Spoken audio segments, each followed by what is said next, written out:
Chosen ones, today's topic is serious, and I'm going to be straight with you. I want to talk about silence. Not the silence of someone who has nothing to say. The silence of someone who learned, often through pain, that not every season calls for words. There are moments when explaining yourself is the worst mistake you can make. When opening up certain processes too early destroys more than any failure ever could. That's the topic. But I'm not going to stay in theory. You've heard more than enough theory already. What actually changes someone's life is when they see the truth playing out in practice. When they recognize their own story inside someone else's. So I'm going to do something different. I'm going to tell you the story of one person. A character who's going to go through exactly what many of you are going through right now. And through his life, you'll understand why silence protects, why talking too much holds you back, and why this season that feels so confusing is actually the most important stretch of your journey. I use stories because they cut deeper. When I just teach, the mind understands. When I tell a story, the soul recognizes it. And I want your soul to recognize what you're about to hear. My name is George. Let's begin. This man, I'm going to call him Daniel. Daniel grew up in a small town. Tiny house, cold floors, a roof that sang every time it rained hard. His father was a bricklayer. He left the house before the sun came up and came back after dark. His hands were always cracked, his back always hunched. A man who gave his entire life to provide for his family and never got a single thank you from the world. Daniel was about 10, 11 years old when something happened that marked his life forever. His father went to take care of some business at the bank. He put on the best shirt he had, old but clean. And the teller treated his father like he was invisible. Looked right past him, made him wait. Answered with zero effort. When they walked out, Daniel looked at his father and saw something he had never seen before. His father lowered his head. Didn't say a word. Just lowered his head and kept walking. And Daniel, at 10 years old, felt something rise in his chest that he couldn't even name. Anger, shame, pain, all tangled together. And in that moment, without telling anyone, without writing it down anywhere, he made a silent vow. A promise he repeated every night before falling asleep, without even realizing it. That's not going to be me. I won't be humiliated. I'm going to be somebody. People are going to respect me. That boy grew up with a hunger that wasn't for food. It was for recognition, for worth, for proving he existed. And he channeled all of it into work.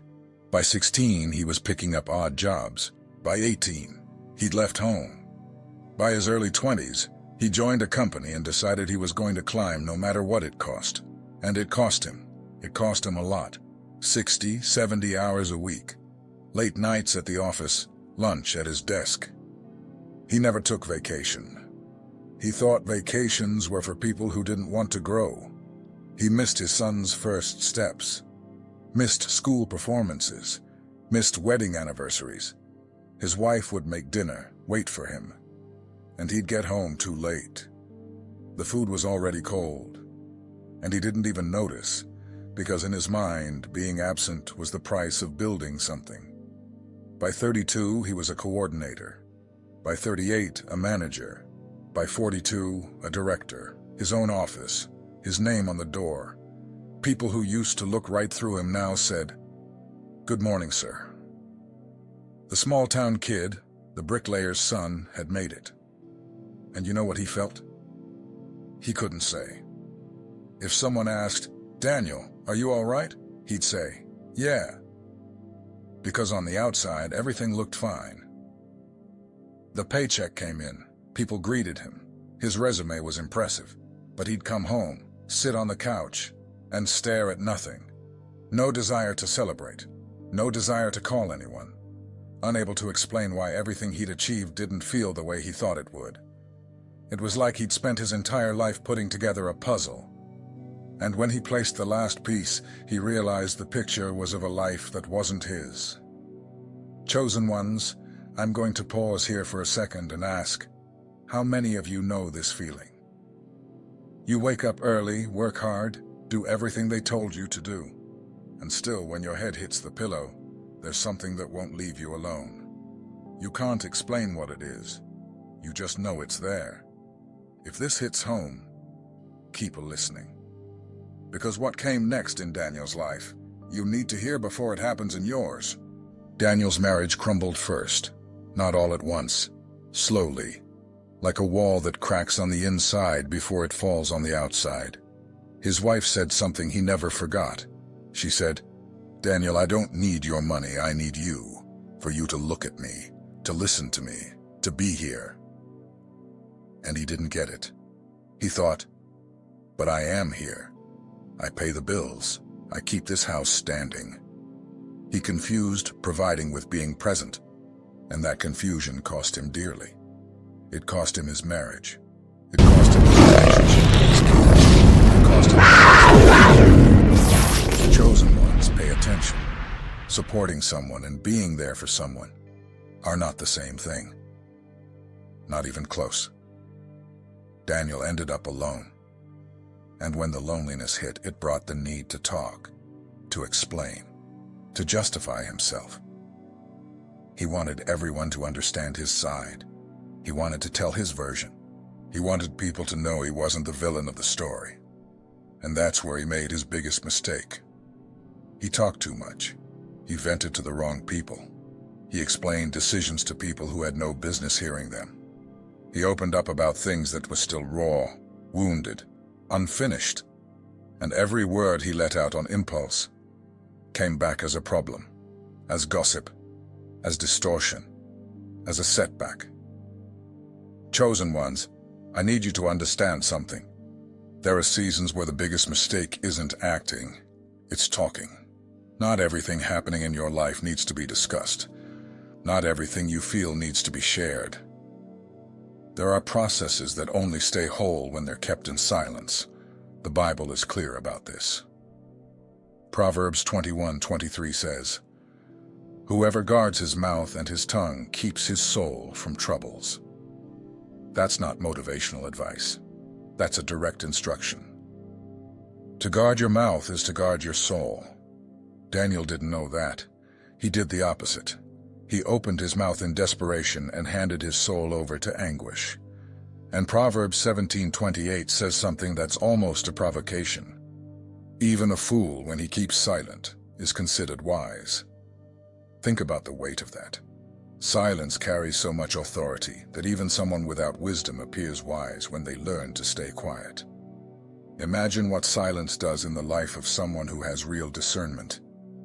Daniel thought that talking was relief, that venting was resolving, but momentary relief isn't progress.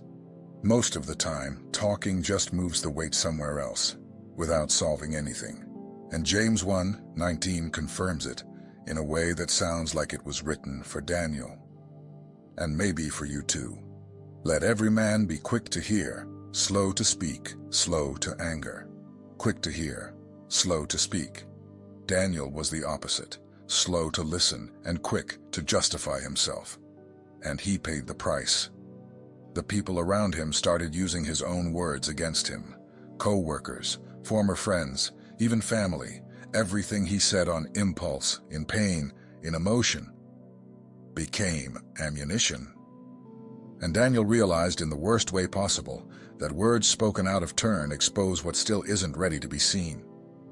When Daniel was 44, the company he worked for went through a restructuring. They made cuts, and he was one of the ones cut, just like that. No poetic warning, no sign from heaven. A meeting on a Tuesday morning and a thank you for your service. But Daniel had nothing left beyond that title. The marriage was already gone. The friends, the ones he thought were friends, had vanished the moment he stopped being useful. His kids were distant. And now work, the last thing that gave his routine any meaning, was gone too. He was in a rented apartment, alone, with nothing to do at 7 a.m. on a Wednesday. For the first time in decades, nobody needed him anywhere. Nobody was waiting for him to show up. No urgent emails, no meetings, nothing. And he didn't know what to do with that silence. There's a study from the University of Virginia that revealed something disturbing. Researchers put people alone in an empty room, no phone, no distractions, for just 15 minutes. Just them and the silence. And they gave them the option to give themselves a small electric shock during that time. You know what happened? Most of them chose the shock.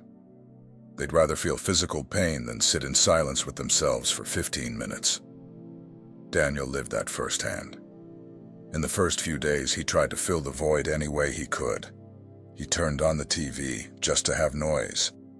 He texted people who didn't even care about him. He scrolled his phone until his eyes burned. Anything to avoid being still, because the silence forced him to face himself. And he wasn't sure he'd like what he found. But the silence didn't leave. It stayed, day after day, and slowly, without rushing, without any dramatic event. Daniel started hearing things that the noise of life had always drowned out. He realized he was never chasing money, or a title, or respect, if he was being honest with himself. He was chasing one thing, the feeling that he mattered, that the bricklayer's son deserved a seat at the table, that he was enough. And he'd stacked 30 years of achievements, thinking one of them, at some point, would finally deliver that feeling. But none of them did. Because what he was looking for wasn't in any of the places he'd been running toward. Psalm 46:10 says, "Be still, and know that I am God." Be still. Not run faster, not achieve more. Be still. As if God were saying, until you stop, you won't be able to see what I've already placed inside you. Daniel had to lose everything to finally stop. And when he stopped, he realized that what he'd been searching for his entire life, worth, belonging, dignity, never depended on a badge, a salary, or someone telling him, yes, you're good enough. It depended on an internal decision.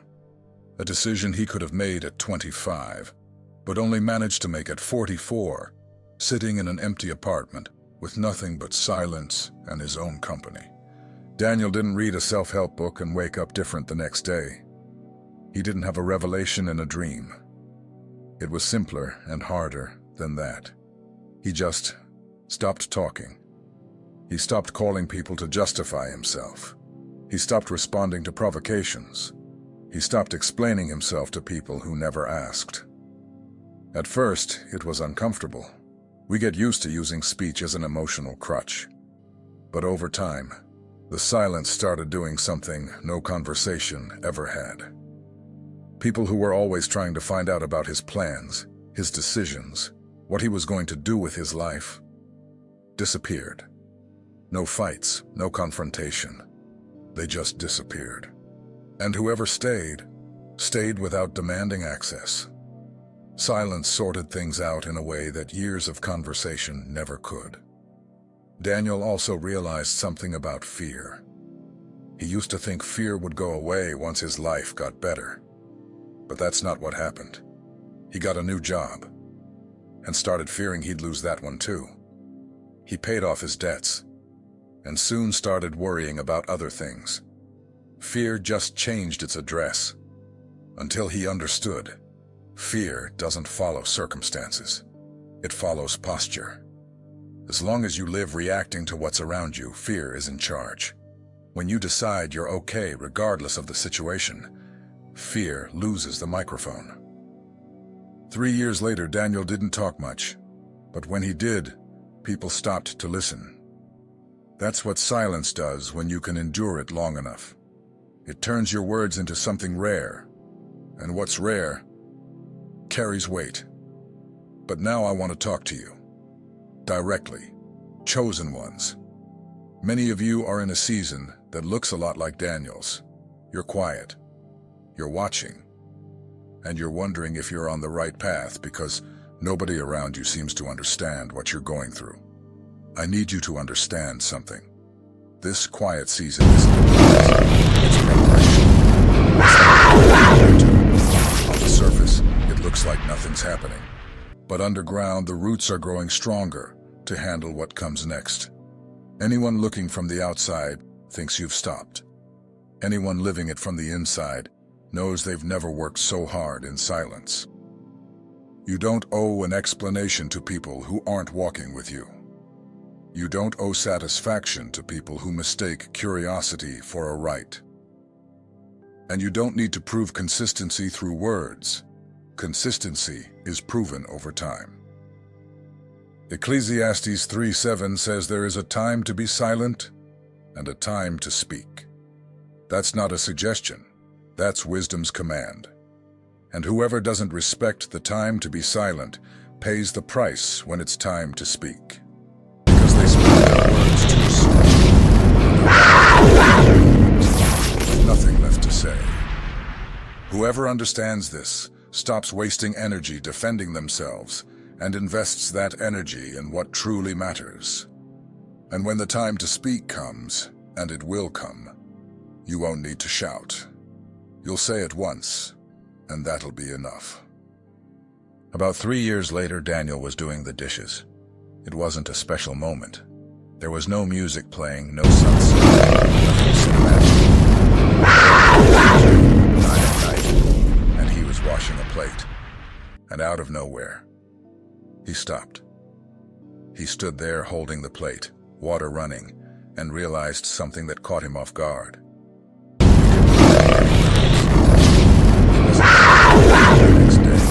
He wasn't comparing his life to anyone else's.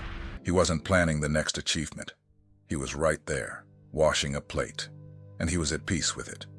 And he remembered who he was 10 years ago, the man who couldn't stop, who couldn't eat dinner without checking his phone, who measured his own worth by the title he held. And he felt the staggering distance between that man and the one who could now wash a plate in peace. His eyes welled up. He didn't try to hold it back, because it wasn't sadness. It was his body recognizing that something that had been hurting inside for a very long time had finally healed. That voice of the 10-year-old boy, "You need to be more, you need to prove more," was still there. But now it was a faint whisper, and Daniel no longer obeyed it. Silence didn't destroy Daniel. It rebuilt him, brick by brick, without an audience, without applause, without anyone watching. And the version that came out of that process wasn't stronger because he had more things.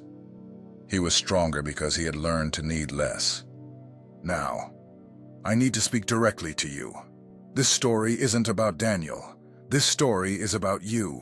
You who are chasing something thinking that once you get there, you'll finally be okay.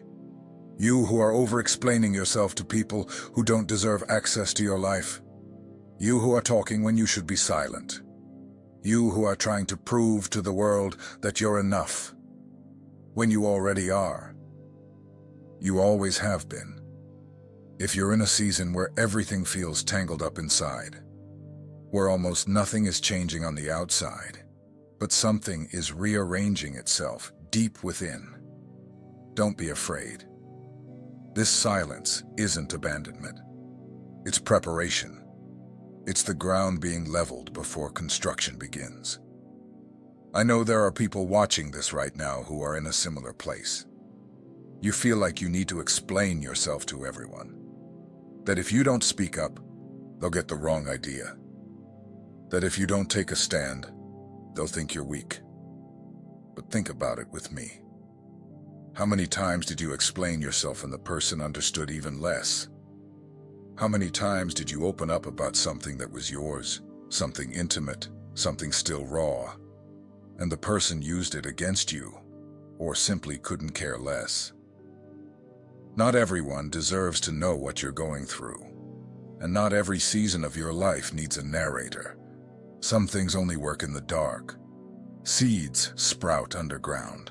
not on a stage. You might feel stuck, but being quiet is not being stuck. You're processing, reorganizing, making decisions that don't have names yet. And it's perfectly fine not to have an answer when someone asks, "So, what are you doing with your life?" You don't owe anyone a progress report. What's ripening inside you will show up when it's ready. And when it does, it won't need a caption.